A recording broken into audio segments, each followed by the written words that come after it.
ओम साई परमात्मने नमः। ओम साई परमात्मने। ओम श्री साईनाथाय नमः। अध्याय 39 प्रारंभ। श्री साईं बाबा की अनुमति से और आशीर्वाद लेकर अब हम अध्याय 39 का श्रवण करेंगे। श्री गणेशाय नमः। श्री सरस्वत्यै नमः। श्री गुरुभ्यो नमः। श्री कुलदेवताय नमः। श्री सीतारामचंद्राभ्याम नमः। श्री सद्गुरु साईनाथाय नमः। इस अध्याय में बाबा का संस्कृत ज्ञान, गीता के एक श्लोक की बाबा द्वारा टीका, समाधि मंदिर का निर्माण, इसका वर्णन किया गया है। इस अध्याय में बाबा ने गीता के एक श्लोक का अर्थ समझाया है। कुछ लोगों की ऐसी धारणा थी कि बाबा को संस्कृत भाषा का ज्ञान न था और नाना साहेब की भी उनके प्रति ऐसी ही धारणा थी। इसका खंडन हेमाड़ पंत ने मूल मराठी ग्रंथ के 50वें अध्याय में किया है। दोनों अध्यायों का विषय एक सा होने के कारण वे यहां सम्मिलित रूप में सुनाया जाएगा। प्रस्तावन। शिरडी के सौभाग्य का वर्णन कौन कर सकता है। श्री द्वारकामाई भी धन्य है, जहां श्री साई ने आकर निवास किया और वहीं समाधिस्थ हुए।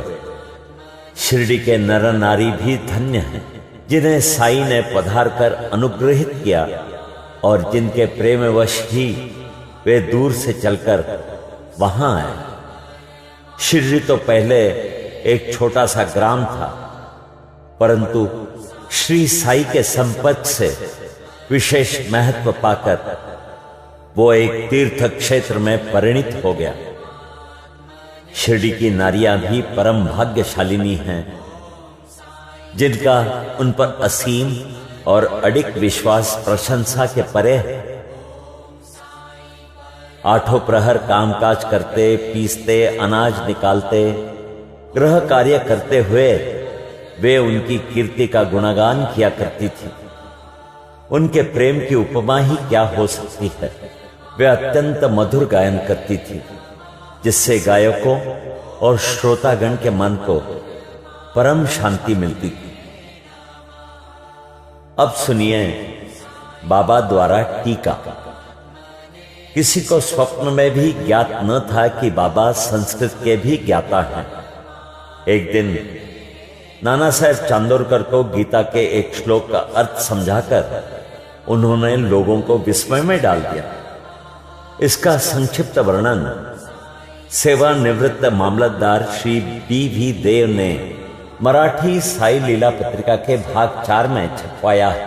इसका संक्षिप्त विवरण Sai Baba charters and sayings पुस्तक के 61वें पृष्ठ पर और वंडरस सेंट साईं बाबा के पृष्ठ 36 पर भी छपा है। ये दोनों पुस्तकें श्री बी नरसिंह स्वामी द्वारा रचित हैं। श्री बी देव ने अंग्रेजी में तारीख 27/9/1936 को एक वक्तव्य दिया है, जो कि नरसिंह स्वामी द्वारा रचित पुस्तक के भक्तों के अनुभव भाग 3 में छापा गया है। श्री देव को इस विषय की प्रथम सूचना नाना साहेब चांदोरकर से प्राप्त हुई थी, इसलिए उनका कथन मैं आपको सुनाने जा रहा हूं। नाना साहेब चांदोरकर वेदांत के विद्वान विद्यार्थियों में से एक थे। उन्होंने अनेक टीकाओं के साथ गीता का अध्ययन भी किया था तथा उन्हें अपने इस ज्ञान का अहंकार भी था। उनका मत था कि बाबा संस्कृत भाषा में सर्वथा अनभिज्ञ है, इसलिए बाबा ने उनके इस भ्रम का निवारण करने का विचार किया।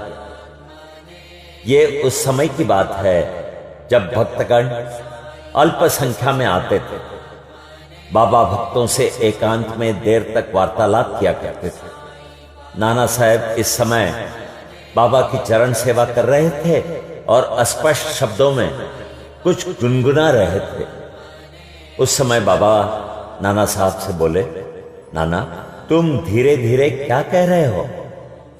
नाना बोलते हैं, मैं गीता के एक श्लोक का पाठ कर रहा हूं। बाबा ने पूछा, कौन सा श्लोक है वो? नाना, ये भगवत गीता का एक श्लोक है। बाबा बोले, जरा उसे उच्च स्वर में तो कहो। तब नाना भगवत गीता के चौथे अध्याय का 34वां श्लोक कहने लगे, तद्विद्धि प्रणिपातेन परिप्रश्नेन सेवया उपदेक्षन्ति ते ज्ञानम ज्ञानिनस् तत्वदर्शिनः। बाबा ने पूछा, नाना क्या तुम्हें इसका अर्थ विदित है? नाना बोले, जी महाराज। बाबा बोले, ये विदित है तो मुझे भी सुनाओ। तो नाना बोले, इसका अर्थ है तत्व को जानने वाले ज्ञानी पुरुषों के भली प्रकार दंडवत कर सेवा और निष्कपट भाव से किए गए प्रश्न द्वारा उस ज्ञान को जान। वे ज्ञानी जिन्हें सद्वस्तु की प्राप्ति हो चुकी है तुझे ज्ञान का उपदेश देंगे। बाबा बोले, नाना मैं इस प्रकार का संकुल भावार्थ नहीं चाहता। मुझे तो प्रत्येक शब्द और उसका भाषांतरित उच्चारण करते हुए व्याकरण सम्मत अर्थ समझाओ। अब नाना एक एक शब्द का अर्थ समझाने लगे। बाबा बोले, नाना क्या केवल साष्टांग नमस्कार करना ही पर्याप्त है? नाना कहते हैं, नमस्कार करने के अतिरिक्त मैं प्रणिपात का कोई दूसरा अर्थ नहीं जानता। बाबा बोले, परिप्रश्न का क्या अर्थ है? नाना बोले, प्रश्न पूछना। बाबा, प्रश्न का क्या अर्थ है? नाना, वही प्रश्न पूछना। बाबा बोले, यदि परिप्रश्न और प्रश्न दोनों का अर्थ एक ही है तो फिर व्यास ने परि उपसर्ग का प्रयोग क्यों किया? क्या व्यास की बुद्धि भ्रष्ट हो गई थी? नाना बोलते हैं, मुझे तो परिप्रश्न का अन्य अर्थ विदित ही नहीं है। बाबा बोलते हैं, सेवा, यहां किस प्रकार की सेवा से आशय है? नाना बोले, वही जो हम लोग सदा आपकी करते रहते हैं। बाबा बोले, क्या ये सेवा पर्याप्त है? तो नाना बोलते हैं, और इससे अधिक सेवा का कोई विशिष्ट अर्थ मुझे ज्ञात नहीं है। तो बाबा बोले, दूसरी पंक्ति के उपदेक्षन्ति ते ज्ञानम में क्या तुम ज्ञानम शब्द के स्थान पर दूसरे शब्द का प्रयोग कर इसका अर्थ कह सकते हो? नाना बोले, जी हां। बाबा बोले, कौन सा शब्द? नाना, अज्ञानम।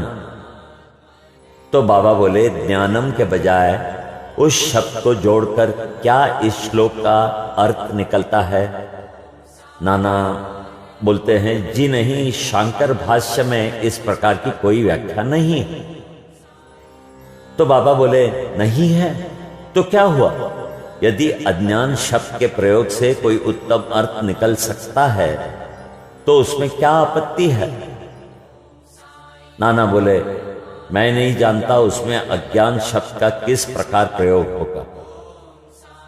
बाबा बोले, कृष्ण ने अर्जुन को क्यों ज्ञानियों या तत्वदर्शियों को नमस्कार करने, उनसे प्रश्न पूछने और सेवा करने का उपदेश किया था? क्या स्वयं कृष्ण तत्वदर्शी नहीं थे? वस्तुतः स्वयं ज्ञान स्वरूप नहीं थे? नाना बोले, जी हां, वो ज्ञानावतार थे, परंतु मुझे यह समझ में नहीं आता कि उन्होंने अर्जुन से अन्य ज्ञानियों के लिए क्यों कहा? बाबा बोले, क्या तुम्हारी समझ में नहीं आया? अब नाना हतप्रभ हो गए, उनका घमंड चूर हो चुका था। तब बाबा स्वयं इस प्रकार अर्थ समझाने लगे। ज्ञानियों को केवल साष्टांग नमस्कार करना पर्याप्त नहीं है, हमें सद्गुरु के प्रति अनन्य भाव से शरणागत होना चाहिए। केवल प्रश्न पूछना पर्याप्त नहीं, किसी कुप्रवृत्ति या पाखंड या वाक्य जाल में फंसाने या कोई त्रुटि निकालने की भावना से प्रेरित होकर प्रश्न नहीं करना चाहिए, वरन प्रश्न उत्सुकता पूर्वक केवल मोक्ष या आध्यात्मिक पथ पर उन्नति प्राप्त करने की भावना से ही प्रेरित होकर करना चाहिए। मैं तो सेवा करने या अस्वीकार करने में पूर्ण स्वतंत्र हूं। जो ऐसी भावना से कार्य करता है वो सेवा नहीं कही जा सकती। उसे अनुभव करना चाहिए कि मुझे अपने शरीर पर कोई अधिकार नहीं है, इस शरीर पर तो गुरु का ही अधिकार है और केवल उनकी सेवा के निमित्त ही वो विद्यमान है। इस प्रकार आचरण करने से तुम्हें सद्गुरु द्वारा ज्ञान की प्राप्ति हो जाएगी। जैसा कि पूर्व श्लोक में बताया गया है, नाना को समझ में नहीं आ सका कि गुरु किस प्रकार अज्ञान की शिक्षा देते हैं। बाबा ने कहा, ज्ञान का उपदेश कैसा है, अर्थात भविष्य में प्राप्त होने वाली आत्मानुभूति की शिक्षा। अज्ञान का नाश करना ज्ञान है। गीता के श्लोक और ज्ञानेश्वरी भाष्य की ओवी में इस प्रकार का वर्णन है। हे अर्जुन, यदि तुम्हारी निद्रा स्वप्न भंग हो तब तुम स्वयं हो, वो इसी प्रकार है। गीता के अध्याय 5 से 16 के आगे टीका में आया है। क्या ज्ञान में अज्ञान नष्ट करने की अतिरिक्त कोई और भेद भी है? अंधकार नष्ट करने का अर्थ प्रकाश है। जब हम द्वैत नष्ट करने की चर्चा करते हैं तो हम अद्वैत की बात करते हैं। जब हम अंधकार नष्ट करने की बात करते हैं तो उसका अर्थ है कि प्रकाश की बात करते हैं। यदि हम अद्वैत की स्थिति का अनुभव करना चाहते हैं तो हमें द्वैत की भावना नष्ट करनी चाहिए। यही अद्वैत की स्थिति प्राप्त होने का लक्षण है। द्वैत में रहकर अद्वैत की चर्चा कौन कर सकता है? जब तक वैसी स्थिति प्राप्त न हो तब तक क्या उसका कोई अनुभव कर सकता है? शिष्य श्री सद्गुरु के समान ही ज्ञान की मूर्ति है।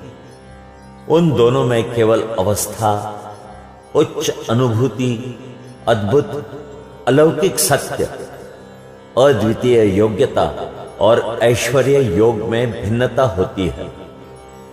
सद्गुरु निर्गुण निराकार सच्चिदानंद है। वस्तुतः वे केवल मनुष्य जाति और विश्व के कल्याण के निमित्त स्वेच्छापूर्वक मानव शरीर धारण करते हैं, परंतु नरदेह धारण करने पर भी उनकी सत्ता की अनंतता में कोई बाधा उपस्थित नहीं होती। उनकी आत्मोपलब्धि, लाभ, दैविक शक्ति और ज्ञान सदा एक से रहते हैं। शिष्य का भी तो यथार्थ में वही स्वरूप है, परंतु अनगिनत जन्मों के कारण उसे अज्ञान उत्पन्न हो जाता है और उसी के वशीभूत होकर उसे भ्रम हो जाता है तथा अपने शुद्ध चैतन्य स्वरूप की विस्मृति हो जाती है। गीता का अध्याय 5 देखो। अज्ञानेन वृतम ज्ञानम तेन मुह्यन्ति जन्तवः। जैसा कि वहां बतलाया गया है, उसे भ्रम हो जाता है कि मैं जीव हूं। एक प्राणी हूं, दुर्बल और असहाय हूं। गुरु इस अज्ञान रूपी जड़ को काटकर फेंक देता है और इसीलिए उसे उपदेश करना पड़ता है। ऐसे शिष्य को जो जन्म जन्मांतरों से ये धारणा करता आया है कि मैं तो जीव, दुर्बल और असहाय हूं, गुरु सैकड़ों जन्मों तक ऐसी शिक्षा देते हैं कि तुम ही ईश्वर हो, सर्वशक्तिमान और समर्थ हो। तब कहीं जाकर उसे किंचित मात्र भास होता है कि यथार्थ में मैं ईश्वर हूं। सतत भ्रम में रहने के कारण ही उसे ऐसा भास होता है कि मैं शरीर हूं, एक जीव हूं तथा ईश्वर और ये विश्व मुझसे एक भिन्न वस्तु है। ये तो केवल एक भ्रम मात्र है जो अनेक जन्म धारण करने के कारण उत्पन्न हो गया है। कर्मानुसार प्रत्येक प्राणी को सुख दुख की प्राप्ति होती है। इस भ्रम, इस त्रुटि और इस अज्ञान के जड़ को नष्ट करने के लिए हमें स्वयं अपने से प्रश्न करना चाहिए कि यह अज्ञान कैसे पैदा हो गया, वो अज्ञान कहां है, और इस त्रुटि का दिग्दर्शन कराने को ही उपदेश कहते हैं। अज्ञान के उदाहरण इस प्रकार है। मैं एक जीव यानी प्राणी हूं, शरीर ही आत्मा है, मैं शरीर हूं। ईश्वर, विश्व और जीव भिन्न भिन्न तत्व है। मैं ईश्वर नहीं हूं, शरीर आत्मा नहीं है। इसका बोध न हो, इसका ज्ञान न होना कि ईश्वर, विश्व और जीव एक ही हैं, जब तक इन त्रुटियों का उसे दिग्दर्शन नहीं कराया जाता, तब तक शिष्य को यह कभी अनुभव नहीं हो सकता कि ईश्वर, जीव और शरीर क्या हैं, उनमें क्या अन्योन्याश्रित संबंध है तथा वे परस्पर भिन्न हैं या अभिन्न हैं अथवा एक ही हैं। इस प्रकार की शिक्षा देना और भ्रम को दूर करना ही अज्ञान का ज्ञानोपदेश कहलाता है। अब प्रश्न ये है कि जीव जो स्वयं ज्ञान मूर्ति है, उसे ज्ञान की क्या आवश्यकता है? उपदेश का हेतु तो केवल त्रुटि को उसकी दृष्टि में लाकर अज्ञान को नष्ट करना है। बाबा ने आगे कहा, प्रणिपात का अर्थ है शरणागत। शरणागत होना चाहिए तन मन धन से, अर्थात अनन्य भाव से। कृष्ण अन्य ज्ञानियों की ओर क्यों संकेत करते हैं? सद्भक्त के लिए तो प्रत्येक तत्व वासुदेव है, अर्थात कोई भी गुरु अपने भक्त के लिए कृष्ण है और गुरु शिष्य को वासुदेव मानता है, और कृष्ण इन दोनों को अपने प्राण और आत्मा, चूंकि श्री कृष्ण को विदित था कि ऐसे अनेक भक्त और गुरु विद्यमान हैं, इसलिए उनका महत्व बढ़ाने के लिए ही श्री कृष्ण ने अर्जुन से ऐसा उल्लेख किया। अब जानेंगे समाधि मंदिर का निर्माण। बाबा जो कुछ करना चाहते थे उसकी चर्चा वे कभी नहीं करते थे। प्रत्युत आसपास ऐसा वातावरण और परिस्थिति का निर्माण कर देते थे कि लोगों को बाद में उनका निश्चित परिणाम देखकर बड़ा अचंभा होता था। समाधि मंदिर इस विषय का उदाहरण है। नागपुर के प्रसिद्ध लक्षाधिपति श्रीमान बापू साहेब बूटी सहकुटुंब शिरडी में रहते थे। एक बार उन्हें विचार आया कि शिरडी में स्वयं का एक वाड़ा होना चाहिए। कुछ समय के पश्चात जब वे दीक्षित वाड़े में निद्रा ले रहे थे तो उन्हें एक स्वप्न हुआ। बाबा ने स्वप्न में आकर उनसे कहा कि तुम अपना एक वाड़ा और एक मंदिर बनवाओ। श्यामा भी वहीं शयन कर रहा था और उसने भी ठीक वैसा ही स्वप्न देखा। बापू साहेब जब उठे तो उन्होंने श्यामा को रुदन करते देखकर उससे रोने का कारण पूछा। तब श्यामा कहने लगा, अभी अभी मुझे एक स्वप्न आया था कि बाबा मेरे बिल्कुल समीप आए और स्पष्ट शब्दों में कहने लगे कि मंदिर के साथ वाड़ा बनवाओ, मैं समस्त भक्तों की इच्छाएं पूर्ण करूंगा। बाबा के मधुर और प्रेमपूर्ण शब्द सुनकर मेरा प्रेम उमड़ पड़ा तथा गला रुंध गया और मेरी आंखों से अश्रुओं की धारा बहने लगी, इसलिए मैं जोर से रोने लगा। बापू साहेब बुटी को आश्चर्य हुआ कि दोनों के स्वप्न एक से ही हैं। धनाढ्य तो वे थे ही। उन्होंने वाड़ा निर्माण करने का निश्चय कर लिया और श्यामा के साथ बैठकर एक नक्शा खींचा। काका साहेब दीक्षित ने भी उसे स्वीकृत किया और जब नक्शा बाबा के समक्ष प्रस्तुत किया गया तो उन्होंने भी तुरंत स्वीकृति दे दी। तब निर्माण कार्य प्रारंभ कर दिया गया और श्यामा की देखरेख में नीचे मंजिल, तहखाना और कुआं बनकर तैयार हो गए। बाबा भी लैंडी बाग को आते जाते समय परामर्श दे दिया करते थे। आगे ये कार्य बापू साहेब जोग को सौंप दिया गया। जब कार्य इस तरह चल ही रहा था, उसी समय बापू साहेब जोग को एक विचार आया कि कुछ खुला स्थान भी अवश्य होना चाहिए जिसके बीचों बीच मुरलीधर की मूर्ति की स्थापना की जाए। उन्होंने अपना विचार श्यामा को प्रकट किया तथा बाबा से अनुमति प्राप्त करने को कहा। जब बाबा वाड़े के पास से जा रहे थे तभी श्यामा ने बाबा से प्रश्न कर दिया। श्यामा का प्रश्न सुनकर बाबा ने स्वीकृति देते हुए कहा कि जब मंदिर का कार्य पूर्ण हो जाएगा तब मैं स्वयं वहां निवास करूंगा।